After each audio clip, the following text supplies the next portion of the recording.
Hi, I'm Alice Wetterlund, Hi, I'm Sara Tomko, Hi, I'm Meredith Garretson. and you're listening to the the Sci-Fi Sci-Fi Sisters Sisters podcast. Podcast.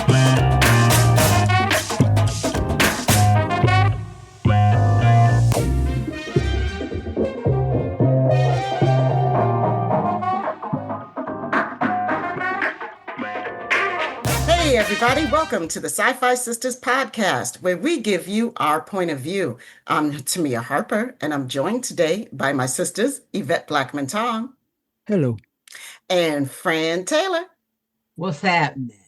What's happening? Hey, we're missing Sister Sabrina. Hey, Sabrina, we love you, girl. Love you. But Always. Always, but we also have these phenomenal women with us today, and we couldn't be more excited. This whole beautiful thing started at STLV 2025 when I got the really wonderful opportunity from Creation Entertainment to host a panel on the main stage with the cast of Resident Alien, and I was super stoked. And then I had this amazing moment with these three women from Resident Alien. So we're so excited, really excited to welcome Sara Tomko, Meredith Garretson, and Alice Wetterlund to the podcast. Hey, y'all. Hey, thank you so much for having us. Hello. So happy to see you again. Thank you. I'm so happy to see you guys again, too. I mean, it was like, okay, so I'm gonna tell everybody about what happened because it was super embarrassing. So I was super nervous. I was so nervous about doing this panel. Because like the real deal is like they didn't tell me that I was doing that panel until the day before. I got that panel. That's So fun for you. no, I know, right? It was really fun. So, like, I mean, they had told me earlier, like, oh, you might get the Resident Alien panel. And I was like, okay, cool. Let me start doing my research and boning up. And they were like, you didn't get it. And I was like, oh, okay. No problem. I didn't get Resident Alien. And I was like, okay, I was fully expecting that. And then the day before, the person who was supposed to do, okay, thank you, microphone. The person who was supposed to do the panel couldn't do it. And they said, Tamia, you want to do it? I was like, yes. So in honor of Fran Taylor, who introduced me to Resident Alien, I had to get up there and do a great job. And then I was so excited and I was nervous and I got on stage and I was introducing everybody. And then I was like, and Alan Tudyk. And there was just like this beat and nothing happened. And I was like, and Robbie goes, what about Meredith? And I was like, oh my God, I didn't say Meredith's name. I didn't even yet. Oh my God, it was the worst. It was They great. had it covered. It was great. Alan and I looked at each other and I was like, I'm coming out with you. I'm stealing your thunder. And it looked like I was escorting him onto the stage for a minute. It was really fun. I gotta say though, to me, you did such a good job, and Alan remarked that you did a good job, and he really liked you as a panelist introducer person because he just thought it was so flowy and natural, but he does a lot of those. Yeah. So that's a really high Oh my bit of gosh, praise because thank he is you. always complaining. Yeah. I love that. I'm blushing. Yay! Yeah. Yeah. Black girls do blush. Yes, I we guess do. you can't tell, but we do. Oh yeah. Definitely can. Well, And we so had- you should. You did a great job. It was Thank you so amazing. much. Thank you. I will take and accept all compliments all the time. Thank you very much. That's it. That's it. But Gotta put that on your resume. that's right. I sure am. Alan Tudyk said, according to Alice Wetterlund. So Put my you name down. women are you women are fantastic. Like, I mean, you made me feel comfortable up on that stage, and I think that's because the three of you are such cool people. Like, if you weren't, like, it could have been a whole different story. You're really down to earth, fabulous human beings. And I think that really comes through in the portrayals of the characters that you played in Resident Alien. That, you all portrayed people that I would really want to hang with, like all the time. Or that we know. Oh, You know. yeah. Mhm. Or Definitely that I already do hang we with. know those women, and unfortunately those men, because wow. The male characters, I'm like, oh yeah. That's such a beautiful thing to hear, because that's honestly like one of the best parts about being an actor, I think, is being able to reach people through your television. And and help them feel like they're seen and heard, or that you feel like a friend, or you feel warm or comfortable. So I'm glad we could do that for you on the main stage in Vegas, but also, that Fran, that you felt that way, that you were like, you got to see this show. And that's just that word of mouth is just priceless for us. Yeah, because we have to look at a lot of stuff, and we bone up, with each other. Have you seen so and so? Have you So yeah, I was alien resident. Excuse me, resident alien. Boom, boom, boom with the sis boom bar. I love She that. sure was. She sure was. She definitely made a believer out of us. Ah, Yeah, because I've been binging it. I mean, it's for the quite truth. some time now. It's really good. I mean, every time I say, "Oh, I'm going to watch 3 episodes," and it's a whole season. I'm like, I cannot believe I'm still watching. Go to bed. No, it's like 5 hours later. I'm still, and I feel like, and it's like on the stage, I said that Resident Alien is now up there with Galaxy Quest for me. Like, it's like, and I mean that. Yeah, like, I mean, straight up, it's got the same place in my heart. No higher praise for me. But think about it. Think about the lines you guys had at STLV. I mean, Right, so at the Star Trek convention. At the Star Trek, the Star Trek convention, So yeah, I am losing my mind about that, because it's been my dream for obviously quite some time to be a part of the Star Trek universe in some way. Oh, mine is upstairs. And you got to get in downstairs one too. Yeah, and you got to have them in every room. Yeah, I got a ton of stuff over here. You don't want to see me without my, for those of you who are listening to this, we're referencing Deep Space Nine space stations over Alice's head.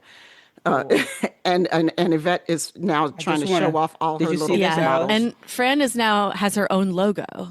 Right. Oh, I see that. I see that. It? Ooh, it's gorgeous. Is that the Defiant? Oh my Is that the Defiant God, in Christmas ornament form? Cloaked. I know, right? Now I won't be able to put it there. How do you ever find it? Okay. That's why I couldn't put it back up. What you trying to show us? Christmas ornaments? Yeah. Star Trek is always trying to show us something when she's blurred. I know, right? Here it comes. Here it comes. I work with seniors, and they all know that I'm a Trekkie and the Sci-Fi sisters and everything. And they just give me stuff. Well, one of my clients' son passed away, and he was a diehard Trekkie. And they have given me just about most of his stuff. Wow. So they gave me this last Christmas. Oh, bring it back. Bring it close to you. Close to you. There you go. Oh, nice. Sweet. Yeah, that's a nice Deep Space Nine. Yeah, and that's it was like, model. They were joking me. Is that the ornament? Yeah. Do you want this? Alex, they were joking me. They were like, I know, right? And I'm like, come on, don't tease me. They said, when we found it, we knew we were going to give it to you. So that's nice. Oh, that's sweet. Wasn't that nice? That's nice. We did interrupt you. So what were you saying now about this? Well, now I'm going to say this because, like, I'm thinking about it, and like, when I pass on, like, to the Gamma Quadrant, my stuff going to another Trekkie is like the best. Like that is so meaningful, because we really treasure our little items and our reminders, and being a part of like anything relating tangential, to be able to be invited to the STL and be around all that Star Trek energy, for me was it was a real dream. And obviously we have, our own fan base, but it does have a lot of crossover. And I think that's for me, that's what I hope for Resident Alien, is that it continues to gain new fans, even though it's technically ended, because it is that kind of show where we can get kind of a cult following, and it's I'm beyond expressing how grateful I am to be at that convention. That's where we met you. So that's it. Yeah. Ta-da. Right? And then the world was never the same again. I mean, and I do want to come back to that soon because I really want people to know about your podcast, especially our folks who, I mean, guys, if you don't know Treks in the City, you should be listening to it. Sure. But I for sure want to come back, because there is a lot of crossover between Trek fans and Resident Alien fans. There's a lot of crossover in the themes. Mm-hmm. You guys, a Resident Alien is this whole deep discussion about being human and what it means to be human. And at the core of Trek philosophy is the discussion about like the possibility of what human beings are capable of, especially when we're at our best and when we're at our worst, depending on which Trek show you're watching. I get when you guys first started the audition process for this show, how much of that philosophy about this show did you know? Like, what did you guys know? Well, Sarah, you were cast first. I don't think we knew much other than the one or two maybe scenes that we were given to audition with. I mean, we knew. I didn't know the comic book until that moment, and then I read the first, I don't know, 2 or 3, which I really loved. I had never really sat down and like read through an entire comic. And I mean, it's really well done. And I can totally understand why there are people who would just be so in that world. But I mean, you kind of got the impression it was going to be this study on, the human species through the eyes of this alien. And you especially get that through his thoughts in the comic book.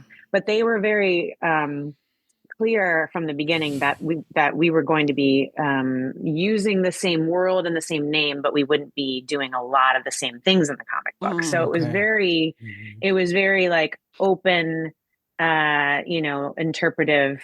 We were just, there's an alien. He crash landed into this town in Patience, and there's a lot of messy humans that are going to be coming into his orbit, and it's going to be a shit show, and that's all that I think at least I knew from the beginning.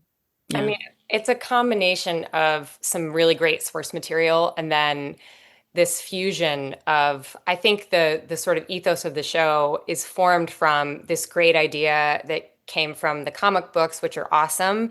And then the integration of all of our showrunner, Chris Sheridan, our head writer, who sort of his vision shaped the arc of our entire series. And it's so funny when I started, who my character was on the page was like, it could have been way more two-dimensional than I ended up getting to be over the course of the seasons. And that's because of the direction that Chris and the writers took all of the characters. I mean, Alice, you should speak to who Darcy was on the page versus who you brought in, like what you brought into it. But I feel like it's this fusion of, there's somebody from elsewhere, and he's dropped in. And in the pilot, it's very clear he's an outsider, but he's not the only outsider. So that feeling of otherness is there from the jump. But Chris was really smart, and he saw the humanity in all of the people that he brought into the world, and he built it into the show. He used a fusion of the storyline and then what each of us bring. Alice is a really great example of that. Oh, well, I mean, I was auditioning a lot because at this point they still had industry where you could get jobs. And I took this audition, and it was an in-person audition, and I liked the source material.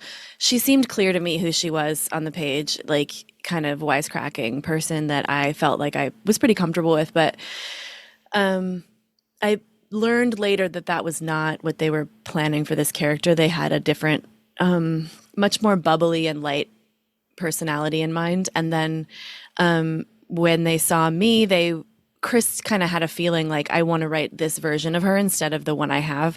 And so that was when they offered it to me, and I said no.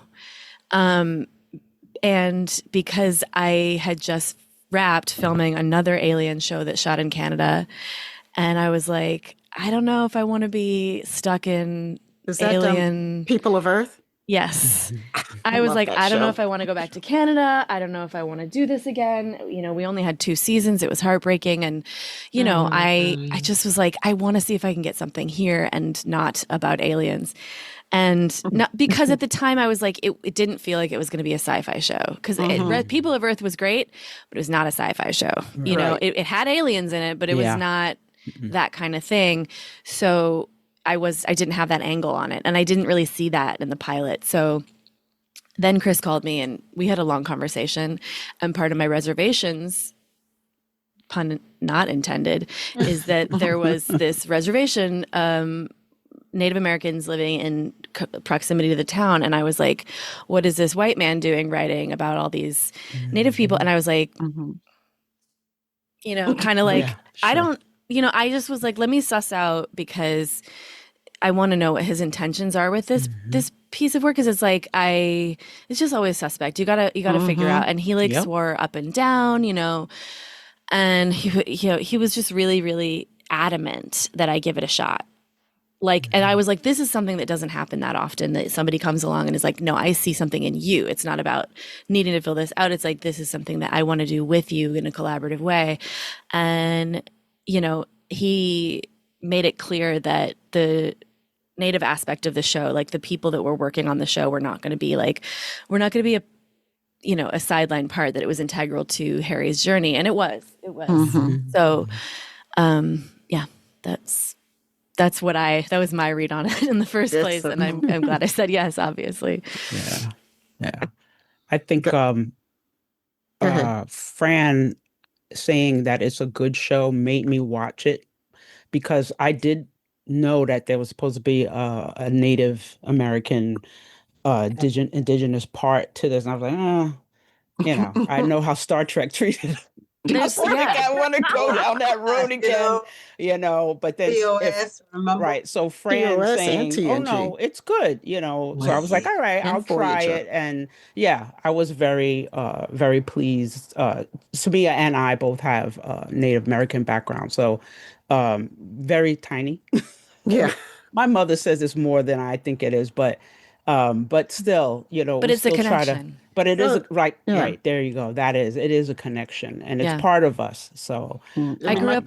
My family is on my mother's side is Native American, from a really small tribe in North Carolina, and it's not like, you know, and a lot of my family has connection to that culture, whereas like I moved to DC when I was 1, and you know, like wasn't getting home to get to powwows and stuff all the time, and don't have as strong of a connection as like our powwow was just this weekend, and one of my cousins was posting about it on Facebook, and like now there's a museum down in our like hometown, and I was like, wait, what? When did the museum happen? You know, like I didn't even know, you know, but you know, but it's still there and it's still integral, and yeah, so the reservations I'm glad to hear you voice them, you know, that those concerns. And I love how it was treated in the whole way through the show, that nobody was out there to be like the wise Indian stereotype.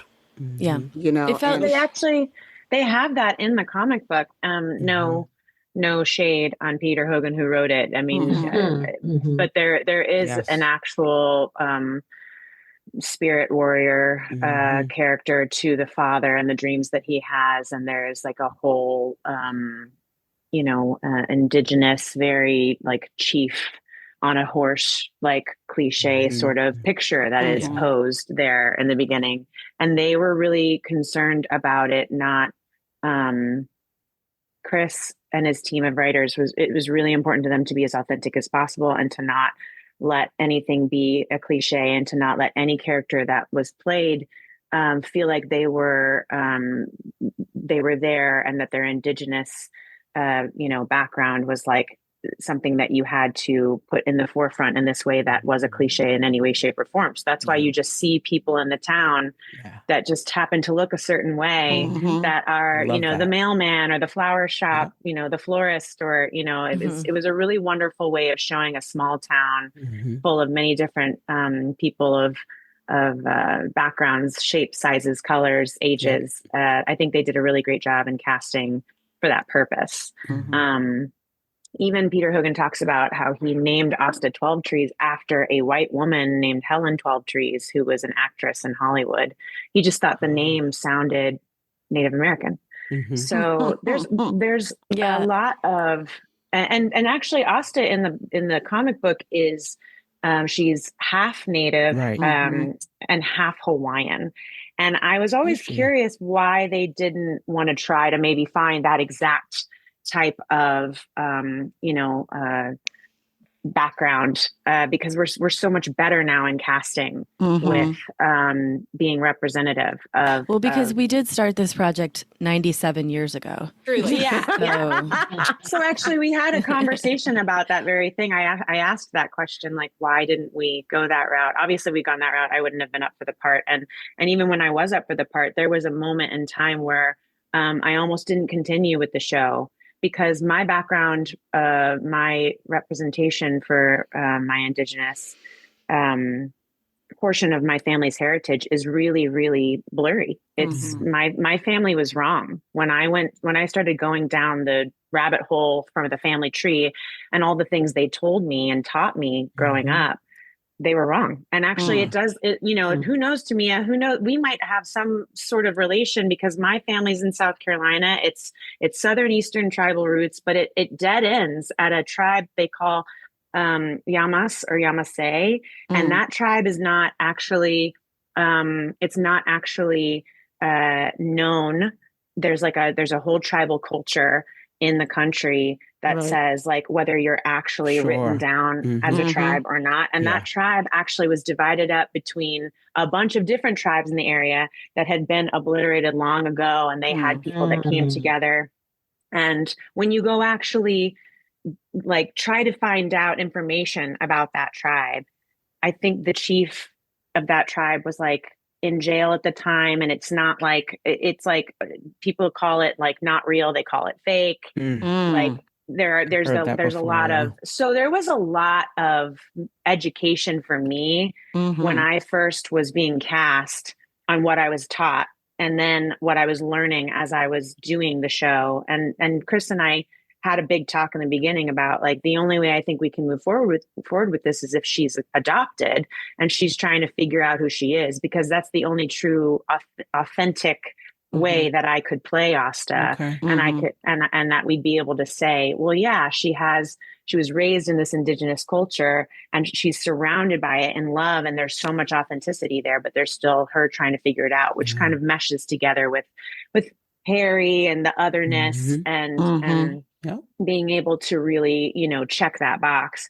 But I've been so grateful to be a part of a show that's willing to have these conversations and is willing to take the time, especially Chris and his team, to make it right. And every time we've learned something, we do better. I mean, every single step of the way, including myself, like I've learned so much better to just take a step back, to just go ahead and claim myself as non-tribal because I don't have a tribe I can associate with. And to know that I can't be a voice for a certain group of people if I don't have that as a part of my upbringing. It's not fair. It's not right. And I think it's really beautiful that we have a show that's willing to talk about that and is willing to shine a light on how that's a beautiful, thing that we're all still dealing with today. Like you're saying, we have a little bit, we think, there's so much that people don't know, but at least being able to like have that conversation. And so Chris, he went overboard in the best way. It was like, we're going to get musicians, we're going to get writers, we're going to get other actors. We were in Vancouver, where they are so good about honoring the land. They're so good about honoring the tribes that just they short have of there. giving it back. Right up to that line, just right up to there, and then they We're keeping it. I mean, Emily Park should probably go Like, back. we love you and we honor you, but we're not going anywhere. But You're not getting it back. We're still gonna, I love it. yeah. So I feel but they are better up there. Okay. Many So things. I know we love it. we could go down a whole other talk just about, representation, but I do think it's awesome to be a part of a show that like has learned along the way, has evolved and has made it so that it was right for everybody involved. Yeah, I love Speaking of representation, another reason why I watched this show is because of Corey Reynolds. Mm-hmm. Mm-hmm. Oh. He was he used to be on Major Crimes. Major Crimes. and I love, but he left when And the closure. He left when they changed it over and everything. Yeah. And I'm like, I gotta see if he's, because he was so efficient. He was, Mm-hmm. But then when I saw him on this show, I'm like, well, okay, that's not the same person. Not even. But it's something for him to be as an actor, how he could just switch up. He still was in law enforcement, but he was so totally different on this show than he was on Major Crimes. So the closer. He was on the closer. The closer. Right? The closer. And when she left, when what's name's wife left, I can't think of her name. He left. Those two left together. Yeah. Yeah, but and we love him. His range is unbelievable. His range as a performer is outrageous. The stuff that came out of his mouth, I was like, what? But you know what I really love too? Like I love season 4, but like in season 4, you really got to see his character in a whole new light, like with the depth that we didn't get through most of the other seasons. Like it was just starting to come up. Then you saw it sometimes, but then you got to see it a lot in season 4, and I was like, kind of surfacey at first. Yeah. Do you guys remember the table and funny? The table read when Corey broke down about his dad when the scene with the fishing scene. Oh my God. It was, I mean, obviously we were all breaking down that day. Well, me, Meredith, Liz, like we're all fully sobbing. Like I saw the title page of the script because Chris was like, he didn't want us to get any scripts ahead of the table read for just that last final episode of the show. And we knew it was the last episode of the show. And when I saw it sitting there, I remember I was like, oh, I'm done. Like I'm already crying. But Corey's keeping it together until he got to that part when he sees his dad and he's reunited with his dad. And he was just, it killed me. It killed me. And I was like, I was crying when I saw it too. You just watched it? Yeah. I just rewatched the finale and I was just his face. His face down by the water when he puts it together. I just was like, this man, he's so incredible on camera. So talented. So talented.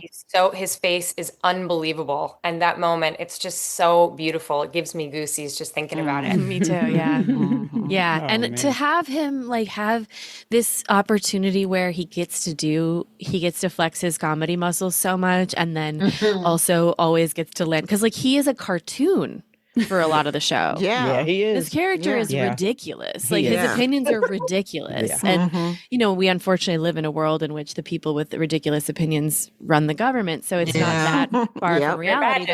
But wear badges, exactly. But he also got to be this beautiful, vulnerable, just person that we all know him to be. And it was he was stunning as an actor, and as a person he's amazing. I'm so glad I get to know him. He is one of my favorite people in the world. He is great. Far and away, I just love him so much. We all do. That's so cool. I mean, I think the whole cast is just amazing. And I was talking a little bit on the stage about the character arcs that you guys got to have, because Mrs. Mayer really grew so beautifully. And I was telling you, I was saying I think so many women could relate to her character, having women who chose to or had to put aside their own personal aspirations and ambitions in service of their family or in somebody else. And then when she starts to really awaken and begin, and she just like that. I love her unfolding, I mean, I think that she has a very steady, at a steady pace, she unfolded and grew across the seasons, like, because one season you would get a little bit more, you got the sexual awakening, and then you got the like, hey, maybe I want to go into the, like, my girl was just, it was beautiful. Like, Yeah. can you talk about playing her a little bit Yeah. and that unfolding for you? It was, I mean, honestly, what a gift to be, first of all, to get to embody a woman who is complicated, flawed, has a temper, is intelligent, is is funny, lashes out, loves her family, cares about her family, loves her son, cares about her husband, wants to kill her husband, like feels like an outsider, like it was such a dynamic character, and I think it was such a gift because I was positioned in such a way that I was going on a ride kind of in tandem to what was happening with Ben and in tandem to what was happening with Max. And then I was meeting people from town and getting a chance to make friends and to be cracked open by the presence of loving female friendship. And Beautiful. That was my Yeah. favorite part. I mean, it's wonderful. Like, and I feel like it was very healing for me to get to be someone who has work to do. Was that a gong? It's my mic stand. It makes a noise. Sounded Sorry. so good. I was like, are we at the spa? Sort of, yeah. Wow. Yeah, you said you wanted the gong when you're saying the thing about. Oh, I did say that. I did ask for the gong when I was Asked for the gong, yep. hitting the sort of emotional center of the point. You're right. I did ask. No, just this is playing her as getting to be somebody who has work to do on themselves, needs to look inward and figure out what it is that's making me unhappy and where I'm taking that out and what I genuinely have the right to be unhappy about and how to deal with that in a healthy way. And then what I'm transferring onto somebody else. And I mean, I don't want to generalize, but I think this idea of being in a relationship where you have to put your dreams second and you have to fulfill the role in your family that you feel like you have to fulfill, it can cause, I know it well.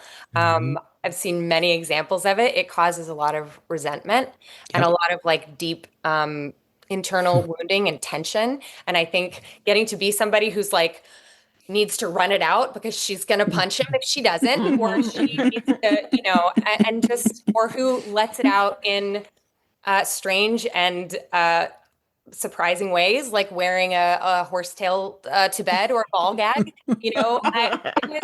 It was fun. I got to. It was fun, and it was healing. It was healing to get to be a mess, but also to get to kick ass. It's just I've never gotten to play such a dynamic person who is strong in so many incredible ways, and then also is really weak and needs the input of other people who are strong and needs to be healed, cracked open. And I was so grateful to go on that ride for the little trivialities of character, every little detail. It felt like at the end, I was this really three-dimensional person, and in a world where I didn't necessarily have to be for the show to be successful. That was a choice that the writers made to make us a true ensemble cast where you care about everybody. And it was a very long 7 years of playing this character and going through many insane things, the loss of my father, so many crazy things, and having a character who exists in the landscape of comedy and tragedy, and is flowing in and out of strength and weakness all the time. It was like the show buoyed me the whole way through.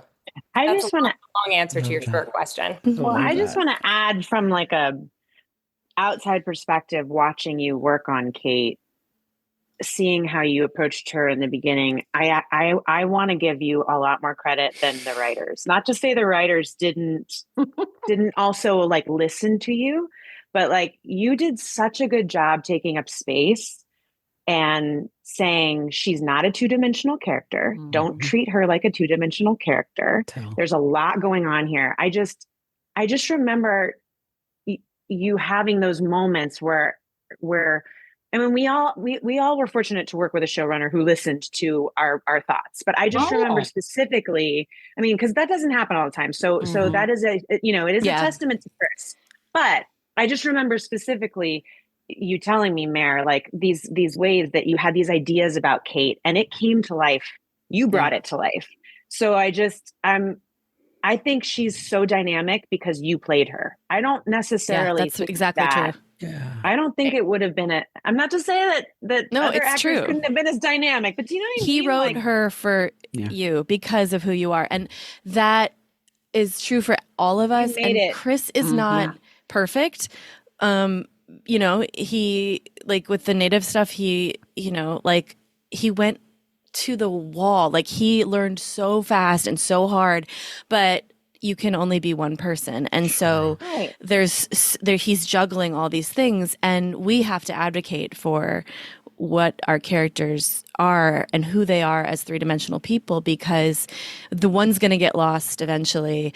And for us, to the writers, it's kind of like finish what you started. You didn't set out to write a two-dimensional character once you got a load of what Darcy was or what Kate was, and I know you don't want this, and so we are helping by coming in and really being assertive, and he made a ton of space for that, and that's to his credit as a creator, because like if it were me, I don't know, my ego is pretty delicate, so but he's warm and he's loving and he loves us, and that's very clear, I think, in the way that he created this community and these stories. And it's true. Create what's a creature? Is it a creature? It's a character. That's right. That's what I'm getting at. A character. It comes through on the page, on the screen. The love that the writers have for those characters. It comes out when you're watching it, because you fall in love with these characters. Like I said before, I know these women. These women are my family. Every single one of them. All of them. All of them. And all of you are brilliant at bringing them to life. Yeah.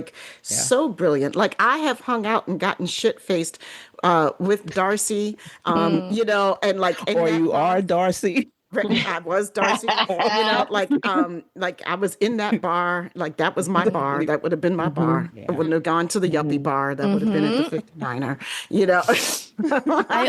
we should talk about a little bit, speaking of women on the show, Judy. Please. Played by Jenna Lamia, because she's so brilliant. Of all the characters that started out one way and became a different thing. Oh, yeah.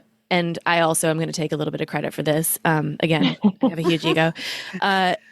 So at the pilot, Darcy and Judy encounter each other, and it's meant to be this sort of catty, like we're kind of like we're enemies, sort of like old high school rivals, and it became this thing. I just was like, I kind of pushed back, and I was like, I don't want to do another like why do these women hate each other for no reason thing? Like, let's be like, what if we're like calling each other bitch because that's how friends talk to each other, right? Like, hey, idiot, and then we, out of that, blossomed this thing that for 4 years, Judy became one of the most beloved characters of the show because she's so goofy, and she's married to the showrunner. I think we can say that now. And he knows her personality so well that the specifics in Judy's character were so bizarre and came from Jenna. And Jenna also wrote on the show. Oh, wow. And it dovetailed for me in this moment in the bar in the last season when Darcy's going through lying to Asta about the money she's stolen, and she doesn't know what to do. And there's a lot going on for Darcy, that she's lying about a lot of things and she's struggling. And Judy wakes up in the bar. Like, she calls Judy to hang out, and Judy's in the bar. And it was meant to be this like ridiculous comedic moment. Like, she doesn't know where she is. And Darcy, like, I saw her and I was meant to play it like, it's a button to the scene. Like, I'm upset, and then I'm like, ugh.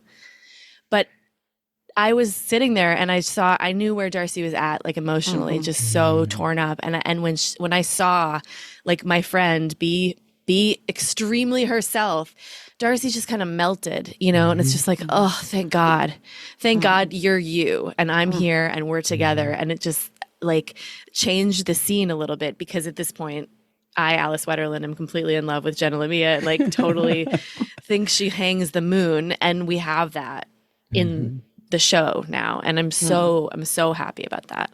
It's such a beautiful thing. One of the strengths of the show to me was this, like you were talking about this group, the womanhood, the sisterhood that exists. Like, and who knew that when we started watching this show, that this is really the story that we would be getting was really about the power of these women collectively together to hold the shit down.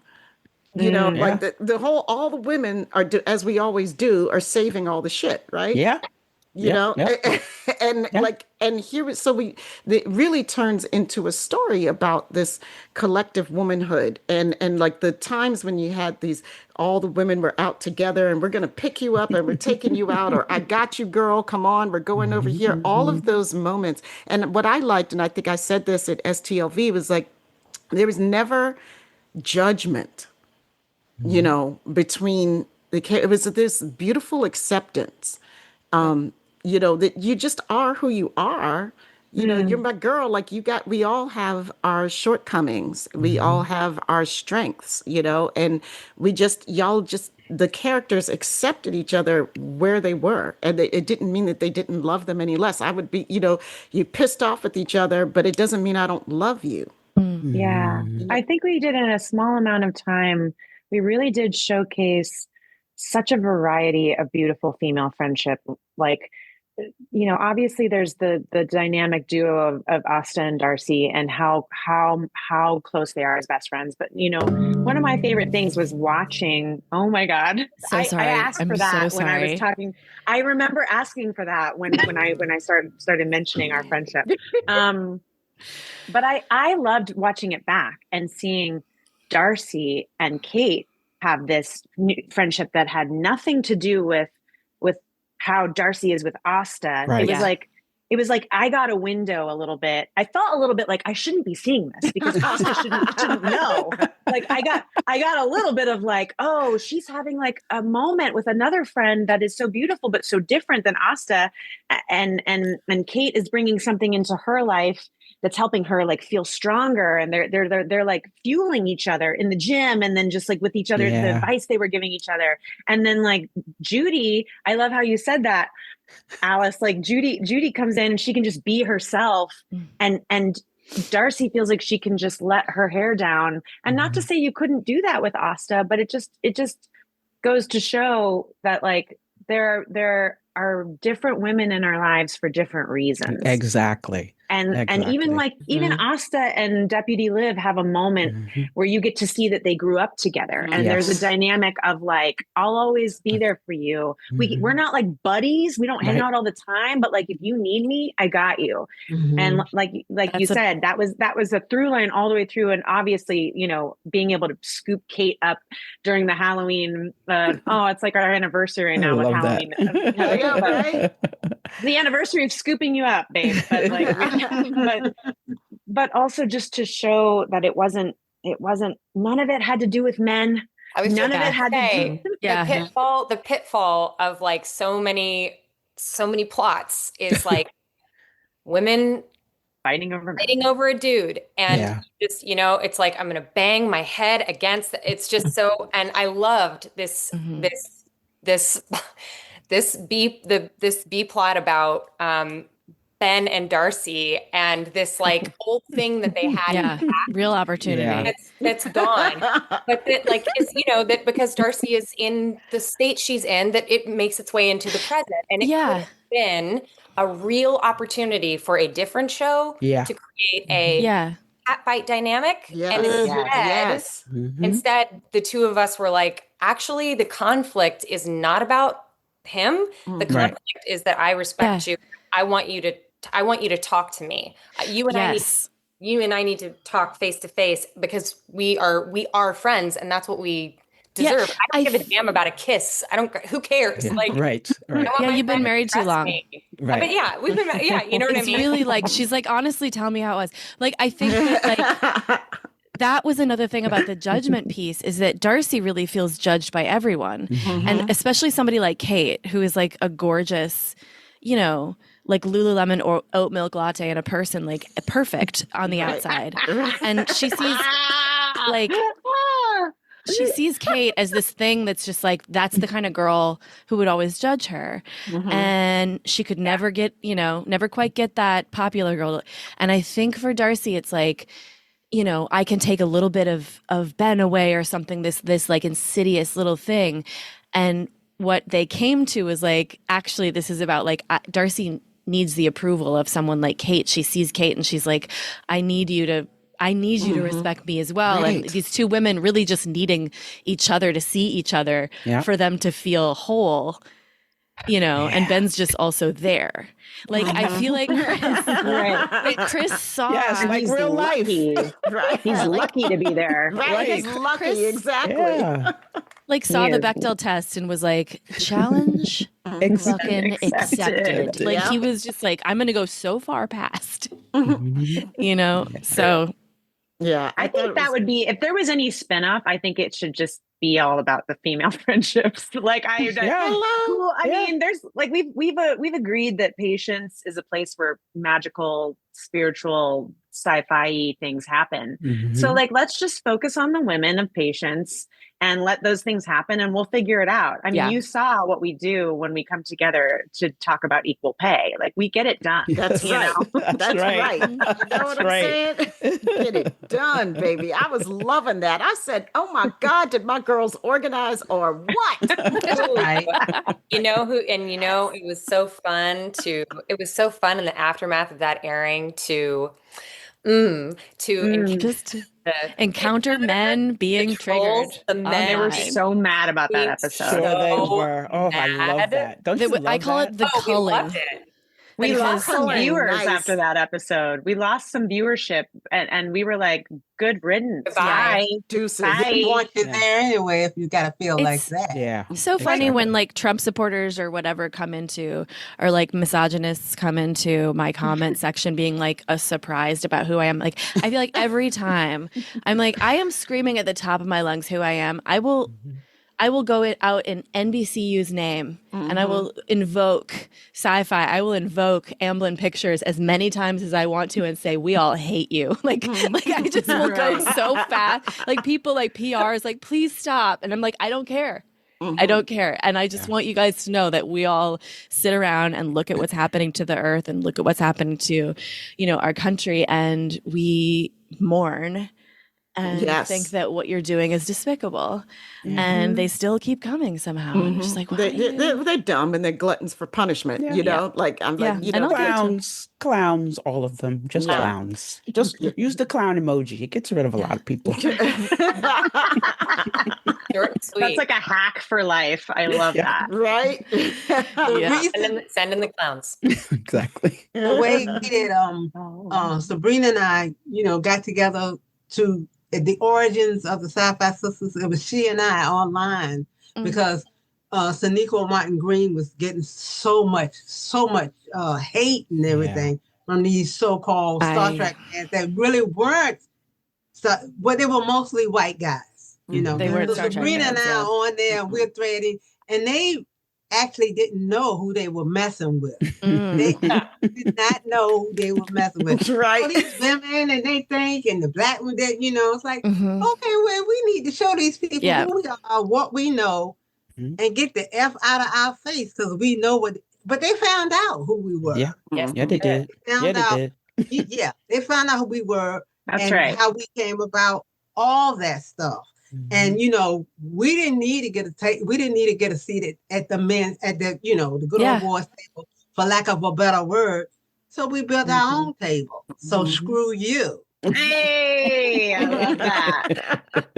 I mean, just like it boggles my mind, because it's like, again, like, are you watching the same show I'm watching, kind of thing, you know? Like, to come at, I mean, a show in which the legacy of like Nichelle Nichols and all of the history involved, like the very first iteration of this show and how it came about, and to like be like, hey, like what are you watching? Like, are you? And it's just so strange. It's I have friends. You know, I'm come from my career was in a very white male dominated field, and I had some friends that were Star Trek fans, and they watched it the same way I did, but they got different things out of it, you know, because I always was like, how do you watch? I know who you are. Why, are you a fan? And, you know, we would talk, and the things that this guy was seeing, you know, he sort of they see the surface of it, the militaristic stuff, the pew pew pew. Yes, the white guy in charge, because that was the norm, you know, no matter how, you know, what Star Trek is saying, you know, the diversity of it, most of the stars were white men. So that's what they take from it, you know, at least in the experience that I've had with they're watching they're watching surface level, like they're not very actually surface level watching like what does this episode mean, because like, what are we talking about? The man's favorite series was DS9, so I'm like, stop. Oh gosh, you're kidding. But you know, he saw that's it like a revolutionary. Well, he saw he's you know, because it's about a war. Yeah. You know, so, he's like, and I love Andor, and you're like, what is happening? Like, you know, are you watching it with the sound off? Is it? Right. No. You know, okay. Because they all think that they're John Wayne, right? Everybody sees themselves as the hero, and it don't even matter what the hero's fighting for. That's right. You know, I just need to see. I love how you guys said that these women needed to see each other, you know, because like I feel like that's the sneaky thing that this show did, was like when you keep talking about the othering, because we all have this aspect where we feel like we are other. This is like for me, like the great myth of this country, or the great myth, that the great thing that human beings do to each other is make there's an other everywhere you look, right? Somebody is othered all the time. And then, you know, there's varying degrees of othering for sure, you know, but the fact is that everybody at some point feels othered sometime, you know, and this show like really centralized that theme to like make you look like, well, you know, she felt that, he felt that, she felt that, all these different people are feeling like exactly the same thing. I think that's the sneakiest little trick of the show, and I love it. What's that phrase about like comedy? There's some famous phrase. It's like, make people laugh so they open their mouths, and then you can slip the truth in. Yep. You know, perfect. And it's like, that's the oldest, you know, it's a wonderful avenue for getting people to relax enough to take in new information. And I feel like our show does so much of that, where it's like, if you just looked on the surface, if you weren't listening or paying attention, you could be like, oh, like, you know, there's an alien and he's different, and there's a cast of characters, and nope, they're getting into trouble. But then if you take in the context of what every character is going through, maybe you find yourself relating to or seeing yourself in different characters. It's you know, that's right now, I feel like we live in hell. And I'm like, art at its very best is empathy breeding, breeds compassion, breeds empathy. And I'm so glad we were on a show that did that. You know? Yeah, absolutely. That's really beautifully put. That's really beautifully put. I love that. I know we're running out of time, and I see that like the hour's up really quickly.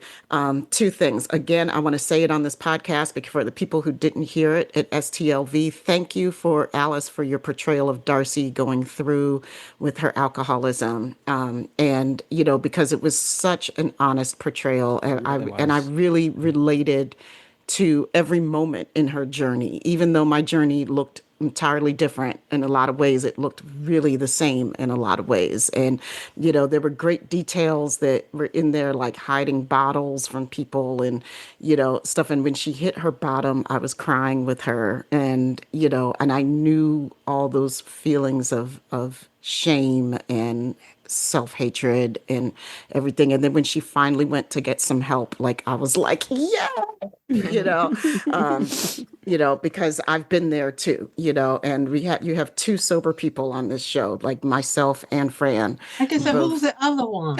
You silly as shit. You are funny. It's me. And like I've been sober for going on 10, going on 11 years, and Fran's been sober for 20. How many years, Fran? 36. 36. 36. I got clean in 89. Mm-hmm. 36. 10, you said? Yeah. Mm-hmm. 10 and 9. I'm 9 years sober. 9 years. So that means 46 plus 9. Sorry, 51 years of sobriety. Yes. That's what they like to add it together, Yeah, Plus Meredith is 3 years. And, I'm 3 Okay. years. 50. Awesome. Is that 54 now? 54, yeah. Combined? I love it. I love that. That's amazing. Yeah. I love that. 34 years old. And you know what's so great about that also? Not that I was always a drinker. I drank, socially. Because I'm around these women and they're doing that, I have actually just don't drink anymore. Just because, it's poison. So I was like, yeah, back then you're like, who cares? But just being around my sisters, and knowing what they've been through. And I'm like, you know what? Don't need this. So I applaud you, all of you, because I know I'm a child of parents with addiction. I grew up with that. So I know how hard it is. I have a mother that still struggles to this day with all kinds of addiction. So I love you all for that because I know how hard it is, and I know the people around you are very happy for you because we all go through it together. So Well, also we're not destroying their lives anymore. That is really fucking tornado. There's always that, but but just know that it's all part of being like the human condition, like we've been talking about. Yeah, it's part of being on this earth as a human. So it is. We all affect each other. We're all it all works together. So I just wanted to put that out there. Many of us in this, actually, I think all three of us actresses have 12-step experience as well. Mm-hmm. And being on, like in that part of the show, Chris and Nostrin Dubai, the director that was on that episode, gave me a ton of leeway with that scene when we actually went into the rooms, because so often, the way that it's portrayed on TV, just because of the way it's easy to write, is so inaccurate. It's so terrible, right? How AA is. And I just really wanted to give a quick summary of what it might actually be like if you were to stumble into a room, because you never know who's watching. And as a person in sobriety, like I need to always be reaching out the hand of AA. And so if I'm going to represent it in my work, like I have to do the most baseline representation, which is like, we're not a glum lot, all the sayings, and I had to have all the posters on the thing. And I said, no snacks. If there's snacks, it's 2 cookies and most of them are gone. And Chris said to me, it doesn't matter what you tell props. It's going to be an edible arrangement. There's going to be a chocolate fountain. It doesn't matter what you tell props. Just good luck. And so I had several conversations on my own, not being paid, to talk to props. And they were like, okay, we got it. I got there on the day. There was a plate, a couple donut scraps, couple cookie scraps, and that's it. Couple coffee rings. And I was like, you did it. Went away to hair and makeup. I came back. There's 2 props people adding cookies, adding cakes. And I was like, oh my God, where do they come? They're like gremlins with the food. And I had to just like, shoo. Like, wow. Oh my God, hope you can get some coffee. Okay. That was one of the first things. Good luck. Cookies and donuts. Where is that? I know. I justified it that an Al-Anon meeting had just left. Yes, that was one of the first things. That was one of the first things that Alice taught me about the difference between A and Al-Anon because I'm an Al-Anon member, and she was like, "Al-Anon's got all the good snacks. You just go to their room because they're all people pleasers. Sure. So they're bringing all the goods." So when, I used to go to meetings that had an Al-Anon afterwards, and people would just hang out after the meeting and then wait till the Al-Anon set up their buffet. And they're like, you know what? I'm just going to go grab a muffin real quick. Hilarious. Full muffins? Full. I was going to say, it could have acted like it was an anniversary meeting. Yeah. But of course, at our anniversary meetings out here, like at my meeting, the anniversary meetings, if it's an eating meeting, it's an eating meeting. We say, bring your teeth, bring your teeth, because that means like we're having some fried chicken, some fried fish, some collard greens, some mac and cheese. Sweet.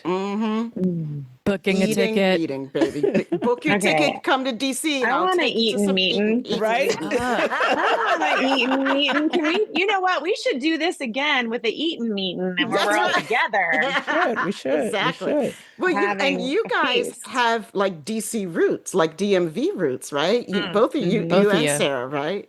And that's so cool that you both went to JMU. We did. Yeah. Oh, wow. Were you there like at different times, or were you there? No. We were there at the same time. Wow. So did you actually even know each other then, or were you just? Oh, like, yeah. That is so cool. Tell them. Tell them. We are same class, and we were in the same theater department, and we sort of knew each other. You know, like everyone sort of knows each other in the theater department the first 2 years, and we do different shows, and then somewhere junior year we went to a party. I think it was called Tequila Tuesdays, which is what we did as a theater group, where, you know, everybody just shows up and drinks and plays different characters at the party. And I just remember so distinctly, Meredith and we both had these other best friends, Lee and Ariella. And we were a little tipsy or high or whatever, but we were like, you're best friends and we're best friends. We should all be best friends, you know? And we have been best friends ever since. I love that. So Mare and I were the only ones. No, this is no shade on anybody who graduated with us, but I believe in my heart, Mare and I were the only ones that I know of that really fully like pursued the career post grad school. Like everyone else, you know, people come up with other things they want to do with their lives or whatever, but Mare and I kind of stuck to it. And because of that, she and I got really close just because we could call each other and we could be like, it's so hard to be competitive. You know, you don't want to be competitive with other women, but they pitch you against each other. Sure they do. Yeah. And Mare and I, she was in New York, I'm in LA, and we were like, we don't have to compete. We wouldn't compete even if we were in the same town because we're not like that. So let's confide in each other and help each other out, and, you know, talk about the career world as well as like life. We just helped each other in general because we were already so close and loved each other. But it was, I think, sort of then early days in our 20s where we were like, one day you're in New York and I'm in LA and we're going to get a show together. Yeah, and we did. I love that. Yeah, and then it happened. It was wild. And it happened. She was the maid of honor in my wedding, and then we were doing a show together. Oh, yeah. Insane. I love that. That is so cool. Yeah. Oh my God.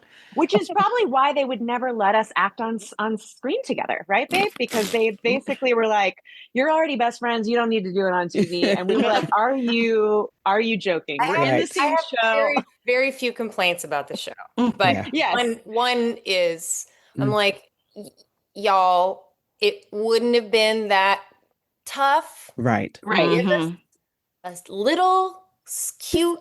Not even a B plot, like a C plot. Right. Right. A little tiny, a little one. They tried to in season 1. They did give Kate and Asta. She comes into the diner. I don't remember what our conversation was about. Do you remember, babe? I don't remember, like, but you had been looking through Max's file and you were like, "Hey, I saw you were going to send. You know, you guys were maybe thinking of sending him away." Yes, I was overstepping. In the beginning. Yeah, I was overstepping for sure. So it was like this great. Yes, it was this. Asta's like, I don't know if you should do that, and Kate's like, don't tell me how to parent, and it was like this wonderful, like juicy, and we of course crushed it. And then Chris had to call us both, and he was like, So what we had to cut some things. Oh, no. We cut it for time's sake. And who knows, if they hadn't cut it, maybe Kate and Asta would have had their own adventure at some point. But I think, I get that it. Spinoff. Yep. We got a little thing in the end where we got to just be in the cemetery and be eye to eye. And And frankly, honestly, one of my favorite nights of the entire series is the episode Girls' Night. Yes. And Alice is walking down the middle. And Mare and I, it's nighttime in Ladysmith, the lights, the stars, Judy's on roller skates, like Deputy Liv and Sarah Panif's, like we're there and we're like walking, and Mare and I were just like, we were just strolling side by side. And I was just like, if anybody knows us, if anybody knows our journey, that is the moment. That's the moment where two best friends got to be on a show together, and it was a dream come true. I gotta watch that again now. Yeah, I definitely gotta watch that again. Yeah. We strut. And Alice is in this sick little dress, and she's got the roller skates on. And that was a beautiful night. It was perfect. We actually have, I think Chris didn't he get us a print of that exact moment? Ooh. So we have that. I just need to get the right frame, but we look at Alice's face. Wait, what? Yeah, we have it, babe. No, we have it. You have it, Alice. You probably have it somewhere. I gave you one. Hello. Hello. Hello. I'm sure he gave it to me, and I don't know where it is. I'm sure. Yeah. Well, you can always make your own copy if you need. You can come over and see mine on my wall. Wow. Like, okay. No, I accept the invitation. Yeah, you can just come remember it with me anytime. Honestly, I need to clean out anyway. It's fine. Before we wrap, Tamia, can I ask one of my silly questions? Oh, okay. Yeah. So I always sometimes I ask these crazy. And then I need Alice to tell us all about Treks in the City real quick. Yes. Okay. So I'll do a 2-second plug. Okay. If the three of you went on a girls' trip, where are you going, and who's in charge of the playlist? Alice is in charge of the playlist. She's like the music queen. I mean, not to say that we all don't have good music taste, but I feel like Alice has got the playlist already ready to go. Okay. Where would we go though, you guys? Maybe like I don't know, somewhere ocean, Jamaica. Yeah, like I don't know, Bahamas.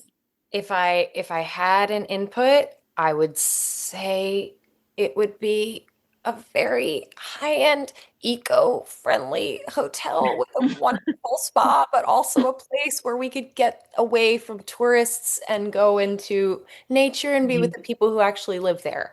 Anyone else want to narrow it down further? Do you think do you know of a place like that? Oh yeah. I mean, no. They exist, but yes, okay. I just wouldn't want it to be I'll White get Lotus. on it. Like I'll work on it. No White Lotus. No White Lotus. Yeah. I got it. Yes, no White Lotus. That's smart. All right, I guess we'll just go to Virginia Beach. Well, you can visit Fran. You can visit Fran. Stay with Fran. I live in Nova. Yes, we should do that. That would be a girls' trip. Come down. Please come down. You're so welcome. Oh my God, she makes the best collard greens ever. Yes, she does. I know all the little hot spots and take you away from the tourists, because the locals know where the tourists don't go. Come on. There you go. Yeah, I need to see all of that on film. Virginia Beach. Oh my gosh. I don't hate it.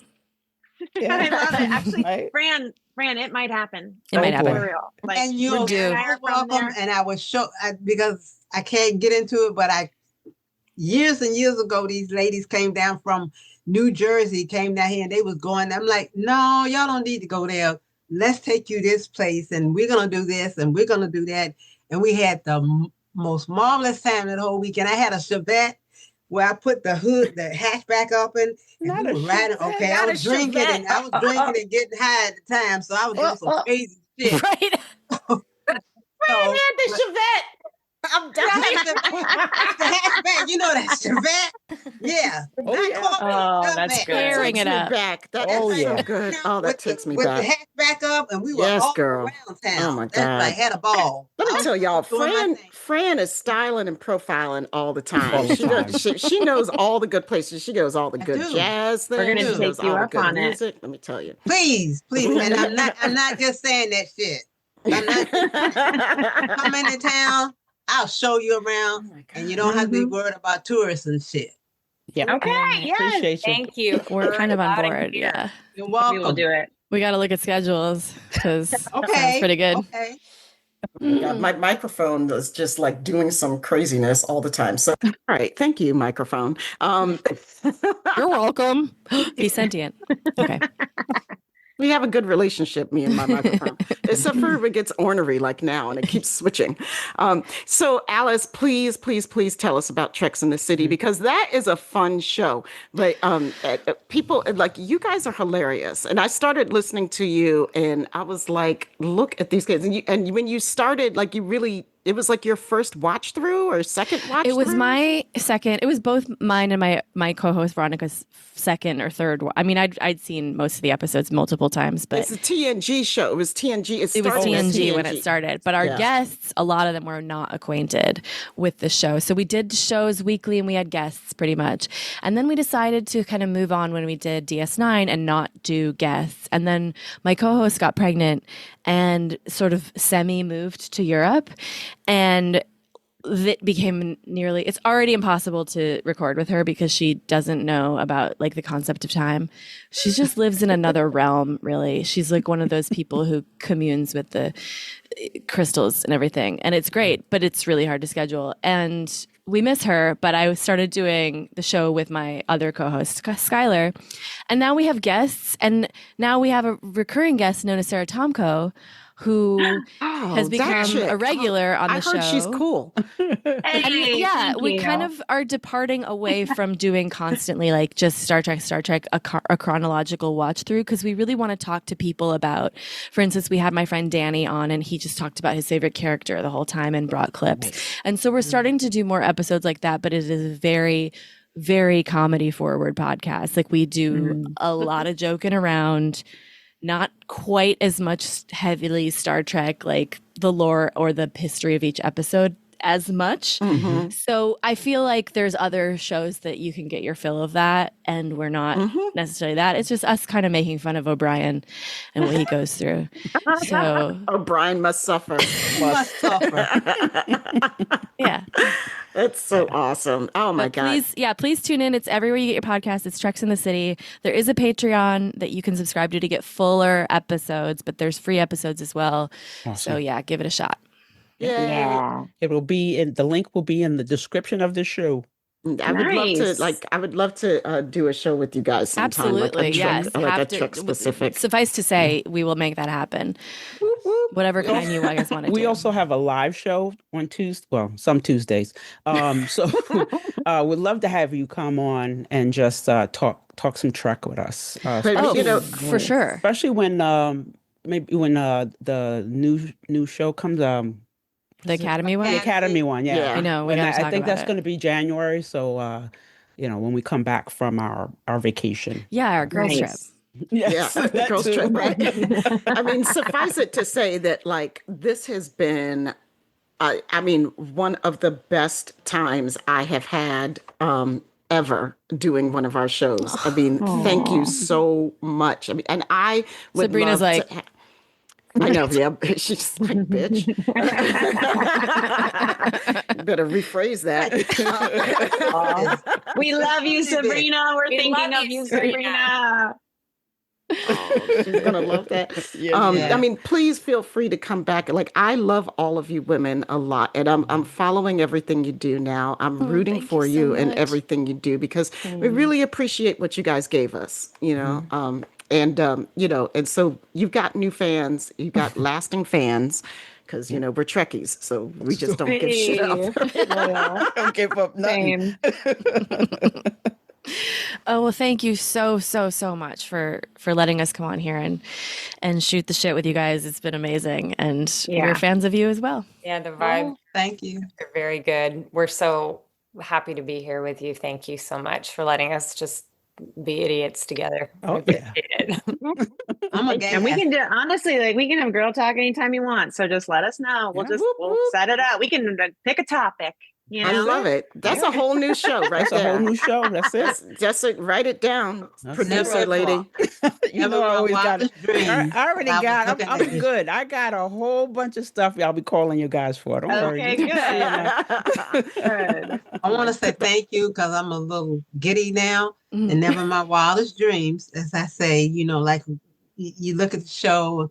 You know, I'm just sitting there looking at the show. Never, ever did I ever think that I would actually talk to you guys. I mean, I could not fathom that because, you know, we didn't have the Sci-Fi Sisters at the time. I was just looking at the show because I liked it, you know. So thank you. Thank you. Oh, my gosh. Thank you. Thank you, Fran. Thank you. Thank you for having us. Thanks for being thank our you number so one much fan and bringing. Thank you for being our number one Fran. Yeah, our number one Fran. Okay, y'all. It's been a beautiful love fest, but you know, all good things must come to some sort of an end, at least for the time being. So I know some bullshit, but I was like, "How's he gonna say my line? That's my line." You say that in such a not annoying way. I noticed. It's so good. We've heard it in a lot of annoying ways. I'm sure. Wow. Thank you. I'm sure you have. I'm sure you've heard it many times. Yvette, where can people let us know their thoughts about Resident Alien and all these fabulous women that we've been talking to tonight? You can find us at sci-fisisters.com. That's SYFYSISTAS.com. Hop on the mothership. That's MUTHASHIP. And become a patron today at patreon.com/Sci-Fi Sisters. Join the conversation in the Sci-Fi Sisters Book Club on Facebook and follow us on Instagram at sci-fi.sisters or under the blue skies at Sci-Fi Sisters. For more interviews, the live show, and that legendary Top 10 series, hit us up on YouTube on Sci-Fi Sisters, Inc. The Trek Geeks presenting sponsor is Fansets. Grab pins and memorabilia from all your favorite franchises at fansets.com. Use Trek Geeks, all caps, for 10% off. Nice. Shout out to Stranger Comics, the best in fantasy comics. Visit strangercomics.com and use SFS for 10% off just for our listeners. After listening to this podcast, please rate us and write a review. We may just read it on an upcoming episode. And of course, I got to say thank you to the baddest associate producers anywhere, all universes. That's Karen Dramera, Stephanie Baker, and Sailor Marge. We appreciate you, ladies. Thank you for everything you do for us. And that's it for us, friends. We are out of here. Thank you all, ladies, for being here. And we love you guys. Peace, love, and hair grease, friends. Hey, thank you. Thanks Love you. Bye. Bye.